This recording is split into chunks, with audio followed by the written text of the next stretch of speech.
যখন ইউটিউব করার জন্যে প্রকৃত কোনো পরিবেশ পান না, প্রকৃত পরিবেশ মানে আসলেই বাড়ি ডুবে গেছে, আসলেই বাচ্চা একটা ডুবে মরে যাচ্ছে, এমন সময় আমি ভিডিওটা ধারণ করছি, এরকম যখন কোনো পরিবেশ পান না, তখন তারা কি করে, তাদের একটা ছেলেকে, তাদের একটা বাচ্চাকে বলে যে তুই পানির ভিতরে ডুবি, মানে ডুবে যাবি, এরকম একদম খালি একটু অভিনয় করবি, আমরা 2 মিনিট একটু ভিডিও করব, তোর এটার জন্য 200 টাকা দিব।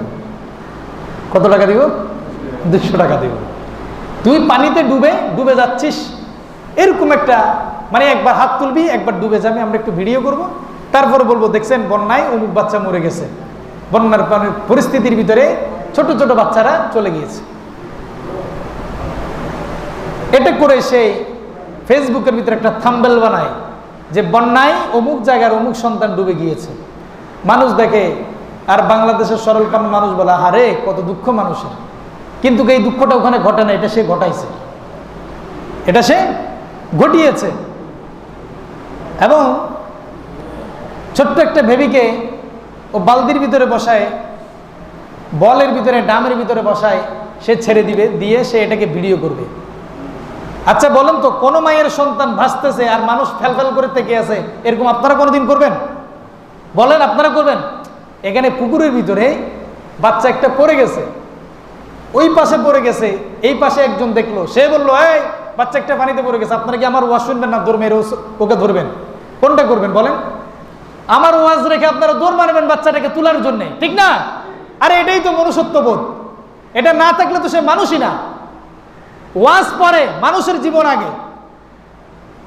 একজন বললো এই বাচ্চা একটা, এর ভিতরে কি করলো, 2-3টা ইয়াং ধাম ধাম করে পানির ভিতরে পড়ে সাঁতার কেটে তারা তুলে নিয়ে আসছে। এখানে ভিডিও করার কোনো সুযোগ আছে?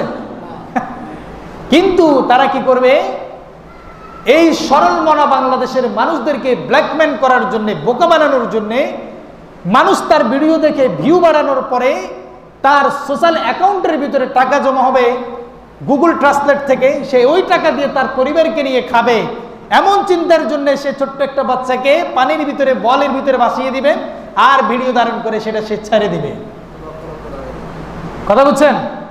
আল্লাহ বলছে এই যে মানুষটা তুমি দেখতে পাচ্ছ এই কাজটা করেছে, যদিও তোমার সামনে ফুলতলার মানুষের কাছে, বারুলিয়ার মানুষের কাছে এটার নাম মানুষ, কিন্তু আমি আল্লাহর চোখে এটা হলো অমানুষ। এটা কি? অমানুষ। কথা বুঝছেন? এই জন্য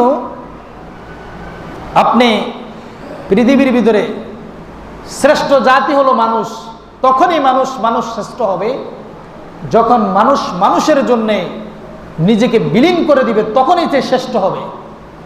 এর আগে সে কোনোদিন মানুষ হতে পারবে না। আমরা একটা কবিতা পড়েছিলাম কবি জসিমউদ্দিনের, এটা ক্লাস 3-তে না 4-এ, কোন ক্লাসে জানি না, অনেকে বুঝবেন।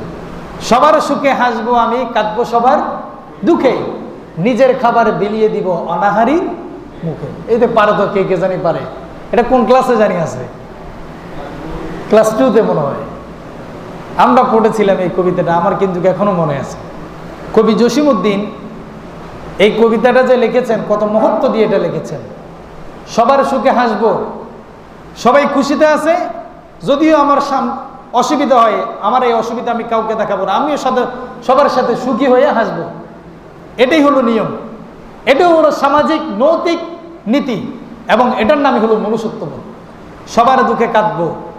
একজনের সন্তান হারিয়ে গিয়েছে, ওই পরিবারে সবাই কাঁদতেছে, আমি বলছি একেবারে ভালো হয়েছে, ফলাইটা থাকতে এমনিই জ্বালাই মারছে, আমি এটা বলবো না, আমিও কাঁদবো। এটার নাম হলো মনুষ্যত্ববোধ। নিজের খাবার বিলিয়ে দিব অনাহারীর মুখে। আমি খাচ্ছি, আমার পরিবারের পাশের পরিবার মানুষটা খাচ্ছে না, তার ঘরে খানা নাই, তার ঘরে চাল নাই, ডাল নাই, আর আমি চেয়ারম্যান সাহেব হইলাম, সরকারি কোষাগার থেকে 1000 লিটার তেল আনি, আমি আমার চকির নিচে, খাটের নিচে ঢুকাইলাম, আমি খাচ্ছি, কিন্তু আমার প্রতিবেশী, আমার এলাকার মানুষ না খেয়ে মরে গেছে। এমন খাদক, এমন রাক্ষস, এদেরকে আল্লাহ কিন্তু মানুষ বলছে না, এদেরকে আল্লাহ মানুষ বলছে না।